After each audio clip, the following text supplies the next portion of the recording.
Episode title, You're Expecting a Baby. Now what? Welcome to Playbook Parenting, where we turn "what the heck do I do now?" into "I've got this." You're expecting a baby.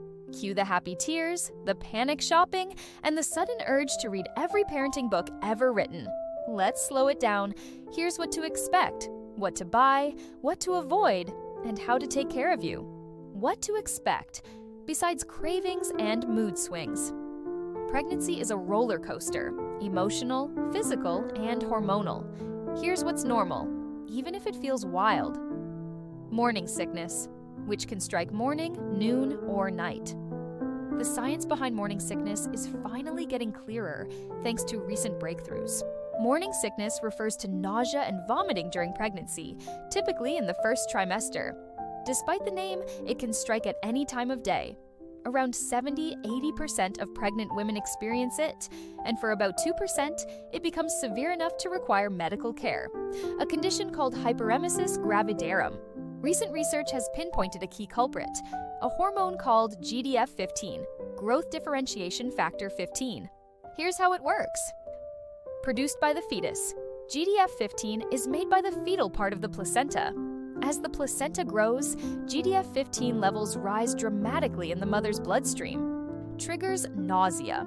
GDF-15 interacts with receptors in the brain that regulate nausea and appetite.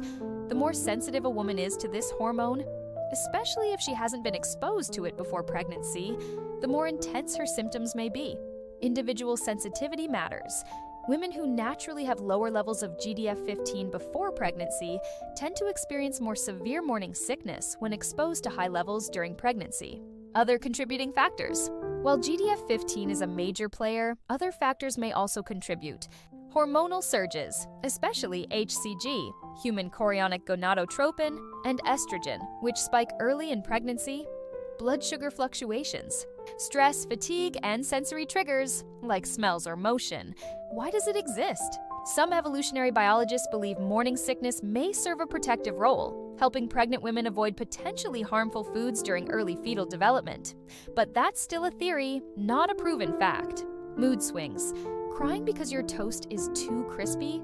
Totally valid. Mood swings during pregnancy aren't just emotional turbulence.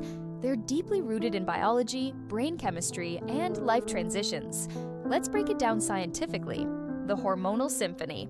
Pregnancy triggers a surge in key hormones, especially estrogen, rises dramatically and affects serotonin, the neurotransmitter that regulates mood, sleep, and appetite. Progesterone has a calming effect but can also cause fatigue and emotional sensitivity. HCG, human chorionic gonadotropin, stimulates estrogen and progesterone production, amplifying their effects. These hormonal shifts alter how your brain processes emotions, making you more reactive to stress, joy, and even minor frustrations. Environmental and psychological factors. Mood swings aren't just biochemical, they're also shaped by stress and anxiety about the future, body changes, or parenting. Sleep disruption, which affects emotional regulation, social and relationship dynamics, including support systems and communication. Pregnancy is a major life transition, and even joyful anticipation can stir up complex emotions. Why it's normal and not a sign of weakness. Mood swings are a natural response to the intense physical and emotional transformation of pregnancy. They don't mean you're unstable. They mean your body is adapting. Fatigue? Growing a human is exhausting. Nap like it's your job. Pregnancy fatigue isn't just being tired. It's a full-body recalibration that drains energy from the inside out. Let's unpack the science behind it. Why fatigue happens during pregnancy? Fatigue is most intense during the first and third trimesters. And here's why. 1. Hormonal overload. Progesterone skyrockets early in pregnancy. It's essential for maintaining the uterine lining and supporting fetal development. But it also acts as a natural sedative, slowing down your metabolism and making you feel drowsy. Estrogen and HCG also rise, adding to the hormonal chaos that affects sleep cycles and energy levels. 2. Increased blood volume. Your body increases blood volume by 30 to 50% to nourish the fetus. The heart works harder to pump this extra blood, which consumes more energy and contributes to physical exhaustion. 3. Higher metabolic demand. You're literally building a new human. and that requires a boosted metabolic rate. Your body is constantly working behind the scenes to grow tissues, organs, and the placenta, which burns through energy reserves. 4. Iron deficiency risk. Iron is needed to produce hemoglobin, which carries oxygen in the blood. If iron levels drop, it can lead to anemia, a major cause of fatigue during pregnancy. 5. Disrupted sleep. Between hormonal shifts, frequent urination, heartburn, and physical discomfort, sleep quality often suffers, especially in the 3rd trimester. Body changes. Your belly grows, your feet swell, and your heart expands in ways you never imagined. Pregnancy transforms the body in astonishing, deeply coordinated ways, not just visibly, but internally across nearly every system. Hormonal command center. From the moment of conception, hormones like estrogen, progesterone, and HCG surge to orchestrate the entire pregnancy. These hormones stimulate breast tissue growth for lactation, relax ligaments and joints to prepare for delivery, slow digestion to maximize nutrient absorption, increase blood flow to support the placenta and fetus, cardiovascular system. Blood volume increases by up to 50% to nourish the baby. Heart rate rises and the heart shifts slightly in position. Blood pressure may drop due to decreased vascular resistance. The body enters a state of hypercoagulability to prevent bleeding during delivery. Respiratory system. The diaphragm rises as the uterus expands, changing breathing from abdominal to thoracic. Tidal volume increases, meaning deeper breaths to supply more oxygen. Digestive system. Slower motility leads to constipation and bloating. Heartburn and reflux are common as the uterus presses against the stomach. Taste and smell sensitivity may heighten dramatically. Musculoskeletal system. Ligaments loosen due to relaxin, increasing joint mobility, but also risk of instability. Posture shifts as the center of gravity changes, often causing back pain. Pelvic bones and muscles adapt to accommodate fetal growth and eventual delivery. Visible changes. Breasts enlarge and may darken in color. Abdomen expands as the uterus grows. Skin changes like stretch marks, melasma, pregnancy mask, and increased pigmentation. But don't you worry, they will fade through time. Hair and nails may grow faster due to hormonal stimulation.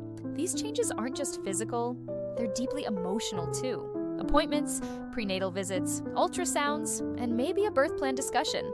This is a funny moment, and trust me, it'll happen to you. You'll Google, "Can I eat sushi while pregnant?" and "Is it normal to cry during commercials?" At least twice. What to buy, really? The essentials, not the entire baby store. You don't need a wipe warmer or a $400 bassinet that plays Mozart. Here's what actually matters. Diapers, lots. Wipes, unscented, gentle. Swaddles, they're baby burritos. Onesies, zip up, button up, trust me. Car seat, installed correctly, check with a certified tech. Feeding supplies, bottles, formula, or breast pump. Thermometer, fevers are sneaky. White noise machine for baby and your sanity. Pro tip, buy clothes in newborn and 0-3M sizes. Babies grow faster than your coffee cools. What to avoid? Avoid the overwhelm. Let's skip the stress and the stuff you don't need. Too much caffeine. 1 cup is fine, 5 not so much. Raw or risky foods. Sushi, deli meats, soft cheeses. Check with your doctor. Toxic products. Switch to pregnancy-safe skincare and cleaning supplies. Over-planning. Your birth plan is great. Just know babies don't read them. Comparison traps. Every pregnancy is different. Yours is beautiful. Remember, avoid Googling symptoms at 2 a.m. You'll convince yourself you've invented a new condition. Self-care. You matter too. You're growing a human. That's heroic. Here's how to care for yourself while you wait. Rest. Nap shamelessly. Eat well. Nourish your body and baby. Move gently, walk, stretch, or do prenatal yoga. Connect. Talk to your partner, friends, or a support group. Laugh. Watch funny shows. Laughing is prenatal therapy. Say no to stress, to pressure, to anything that doesn't serve you. Pep talk. You're not just preparing for a baby, you're becoming a parent. And you're doing it with love, courage, and probably a snack in hand. This is the beginning of your parenting story. It'll be messy, magical, and full of moments you'll miss someday. So breathe. You've got this. Here is a trivia about early detection. the ancient pregnancy test that actually worked.